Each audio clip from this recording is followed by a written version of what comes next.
हरिओम. हे राजसिंह वैद्य, कोथरूड, पुणे केंद्र.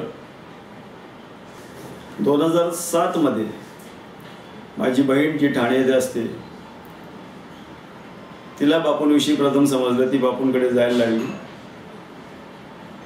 तिचा मुलगा NDA मध्ये इथे होता पुण्याला, त्यामुळे दर आठवड्याला ती पुण्याला यायची. तिने मला बापूंविषयी सांगण्याचा प्रयत्न केला. मी एका कानाने ऐकायचो, दुसऱ्या कानाने सोडून द्यायचो. 2008 साली बापू पुण्यात आले होते. भारतीय विद्यापीठाच्या ग्राउंडवरती बापूंचा कार्यक्रम होता. त्या कार्यक्रमाला जायचं म्हणून मिसेस आणि मुलगी दोघी हट्ट करीत होत्या, पण मी काही त्यांना घेऊन गेलो नाही. त्या दोघीजणी त्या कार्यक्रमाला जाऊन आल्या, बापूंचं दर्शन घेऊन आल्या. मी माझ्या धुंदीत होतो, माझ्या मस्तीत होतो. 2009च्या जूनमध्ये मी काम करीत असताना सगळं काम संपवलं आणि काम संपवून घरी निघायच्या तयारीत असताना अचानकपणे अनावधानाने माझं बोट मशीनच्या गिअरमध्ये सापडलं. उजव्या हाताची तर्जनी ती मशीनच्या गिअरमध्ये सापडली आणि त्या बोटाचे 2 तुकडे झाले.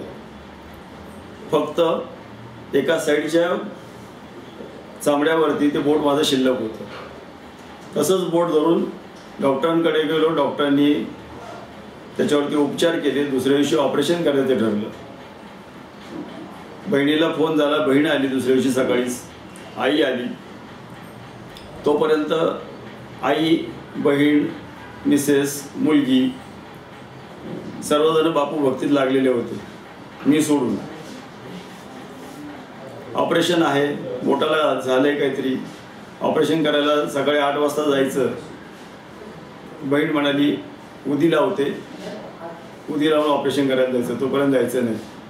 तिची इच्छा म्हणून मी उदी लावून घेतली. ऑपरेशन करायला ऑपरेशन थिएटरमध्ये गेलो. ऑपरेशन झालं. ऑपरेशन झाल्यानंतर साधारणपणे 2.5 महिने माझा उजवा हात बांधलेल्या अवस्थेत होता.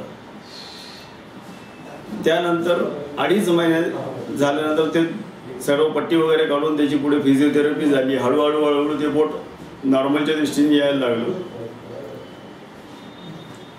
2 महिने गेले. डिसेंबर महिन्यातली गोष्ट आहे. डिसेंबर 2009 मला उजवा हात हलवता येईना. हातामध्ये शर्ट घालायचं म्हटलं की मला कोणाची तरी मदत लागायची. डॉक्टरांकडे गेलो. डॉक्टरांनी सांगितलं फ्रोझन शोल्डर आहे. डॉक्टरांनी गोळ्या लिहून दिल्या. गोळ्या घेतल्या, पण गोळ्या घेतल्याने त्याचा उलटा परिणाम व्हायला लागला. कारण गोळ्या घेतल्याने मला बाकीचे त्रास सुरू झाले. त्यांनी काही जमेना. कोणीतरी सांगितलं व्यायाम केल्यानेच हे सगळं बरं होईल. कुठेतरी पुण्यामध्ये एका ठिकाणी योगा करून घेतात, त्यांच्याकडे जा. त्यांच्याकडे गेलो. तिथे जाऊन ते योगा करून घ्यायचे. ते सर्व प्रकार होत होते, पण त्याचा आणखीनच उलटा परिणाम असा झाला की हात जास्त दुखायला लागला. रात्रीची झोप बंद झाली. 3-3:30 पर्यंत मला पहाटे झोप लागायची नाही. 3-3:30 नंतर कुठेतरी एक अर्धा-पाऊण तास झोप झाली की परत जाग यायची. हात दुखतो म्हणूनच. हात दुखतो म्हणून उशाखाली, खांद्याखाली उशा ठेव, अमकं कर, सगळे उपाय चालू होते. परिणाम काही होत नव्हता. असंच एक दिवस रात्री झोप लागली नाही. 4-4:15च्या सुमारास झोप लागली आणि झोपेमध्ये स्वप्न पडलं. स्वप्न काय पडलं तर मी घरून निघालोय. त्यावेळेला माझ्याकडे MAT होती. MAT वरती निघालो आणि पुण्यामधला जो महत्त्वाचा चौक आहे अलका टॉकीज चौक, त्या अलका टॉकीज चौकामध्ये मी आलो. संपूर्ण ट्रॅफिक जाम होता. म्हटलं कुठली सभा नाही, कुठल्या निवडणुका नाही, काही नाही, ट्रॅफिक जाम व्हायचं कारण काय. म्हणून आजूबाजूला चौकशी केली तर तिथल्या लोकांनी सांगितलं ते अनिरुद्ध बापूंची मिरवणूक इथे म्हणे. म्हटलं अनिरुद्ध बापूंची मिरवणूक, बहीण आपली सारखी अनिरुद्ध बापू म्हणत असते, बघूया जरा कोण अनिरुद्ध बापू बघू म्हटलं. आणि ती मिरवणूक समोर नाही येते. मी त्यावेळेला जे बघितलं ते असं की बापू पालखीमध्ये बसलेले आहेत आणि श्रद्धावानाच्या वेशामध्ये बापू पूर्णपणे पालखीत बसलेले आहेत आणि ते पालखीमध्ये बसलेल्या बापूंची मिरवणूक चालली. तोपर्यंत मला श्रद्धावानाचा ड्रेस वगैरे काही माहीत नव्हता. माझ्या हिशोबाने पांढरी लुंगी पांढरा जब्बा घातलेले आणि विचारलं मिरवणूक कुठपर्यंत जाणार आहे. तर मी न्यू इंग्लिश स्कूलला जाणार आहे म्हटलं जवळच आहे, चला जाऊयात. न्यू इंग्लिश स्कूलला गेलो. तिथे गेलो तर बापू असे उभे होते, त्यांच्या दर्शनासाठी लाईन लागलेली होती. लोक रांगेत जात होते, बापूंच्या समोर हरिओम करत होते आणि पुढे जात होते. मी पण रांगेत जाऊन उभा राहिलो. म्हटलं आणि मनातल्या मनात विचार करतोय काय लोक आहेत, बापू उभे आहेत तिथे, त्यांच्या पायावर डोकं ठेवून पुढे चला ना. समोर जाऊन उभे राहतात ना, हरिओम करतात आणि बाजूला होत आहेत. मी आपलं गेलो तसं बापूंच्या चरणावरती लोटांगण घातलं. चरणावर लोटांगण घातल्यानंतर बापूंनी दोन्ही हात धरून उठवलं. एकच प्रश्न विचारला, उजवा हात दुखतोय ना. म्हटलं हो बापू. समोरचा त्या व्यायाम सांगतील, ते सांगतील ते व्यायाम कर. ठीक आहे. ज्या दिशेला बोट केलं तिथे एक वीरा उभे होते, त्यांच्याकडे गेलो. त्यांनी माझ्याकडे बघितलं. हात दुखतोय म्हणून बापूंनी पाठवलंय ना, उभे राहा म्हणे, मी सांगते त्याप्रमाणे व्यायाम करा, सगळं बरोबर होईल. त्यांच्यासमोर जाऊन उभा राहिलो. त्यांनी व्यायामाचे मला 5 प्रकार शिकवले. 5 प्रकारचे व्यायाम त्यांनी मला शिकवले आणि माझं स्वप्न संपलं. जाग आल्यानंतर घरात काही कोणाला काही बोललो नाही काय झालं काय नाही. हात दुखतच होता.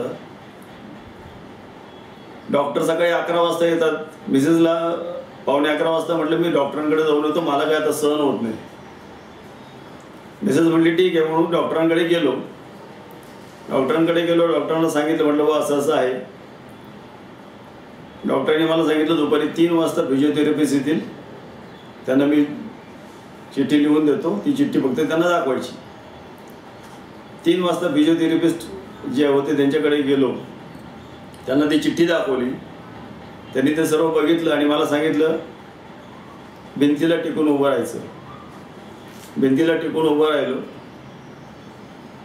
आणि दोन्ही हात मानेच्या पाठीमागे घट्ट धरून ठेवायचे, एकमेकात बोटं अडकून. मी सांगतो तेवढे व्यायामाचे प्रकार करायचे आणि त्यांनी व्यायामाचे प्रकार सांगायला सुरुवात केली. 1, 2, 3, 4, 5 जसे ते व्यायामाचे प्रकार सांगत होते, मला रात्री स्वप्नात सांगितलेले सगळे व्यायाम प्रकार मला ते आठवत होते. तेच व्यायाम प्रकार त्याच क्रमाने रात्री स्वप्नामध्ये सांगितलेले 5ही व्यायाम प्रकार त्याच क्रमाने फिजिओथेरपिस्टनी मला सांगितले आणि मला सांगितलं हे तुम्ही घरी करा. म्हटलं हे घरी करणं मला शक्य नाही, मी घरी करणार नाही, आळशीपणा करीत रोज तुमच्याकडे येतो. 8 दिवस मी त्यांच्याकडे रोज जात होतो, ते रोज व्यायाम करून घेत होते. 8 दिवसांमध्ये माझा हात व्यवस्थित झाला. फक्त एकच झालं की तो अनुभव घेतल्यानंतर येऊन बहिणीला फोन करून सांगितलं की रात्री असं असं झालं, तो बापू स्वप्नात आले होते आणि त्यांनी मला असे व्यायाम प्रकार सांगितले. तेच 5 व्यायाम प्रकार डॉक्टरांनी पण सांगितले. हा अनुभव तिला मी सांगितला आणि त्या दिवसापासून मी माझा राहिलो नाही. ठरवून टाकलं की आता बापूंचे चरण हेच आपलं जीवन, यापासून कधीही आपण दूर जाणे नाही. त्या दिवसापासून आज तागायत बापू चरणी आहे आणि बापूंना आणि मोठ्या आईला हीच विनंती करतो की बापू तुमच्या चरणांपासून मला कधीही ढळू देऊ नका. हरिओम श्रीराम अंबे.